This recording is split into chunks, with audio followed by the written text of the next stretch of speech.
ის მამაკაცები, რომლებიც საკუთარ ცოლებს, შეყვარებულებს დუბაიში სამუშაოდ უშვებთ, მე მინდა რომ ყველამ აი ეს 5 თითი აიღოთ, ყველამ აი ეს 5 ცხო უყურებთ.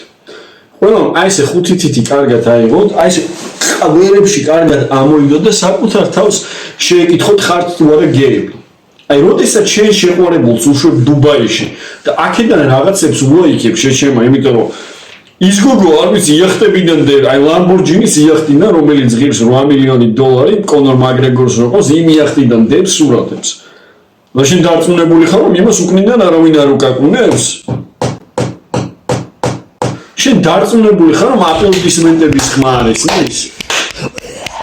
თბილისში როდესაც ჩამოვა შენ იმის იმედი გაქვს კიდე რომ ის შენთან ურთიერთობას გააგრძელებს? ის იქიდან ჩამოვა მინიმუმ 150,000 დოლარით. დაჯექი მერე და დაანძრიე. უფალი ქარავდა შემოწმა, ნუ ხარ ესეთი მიამიტი გამოსირებული,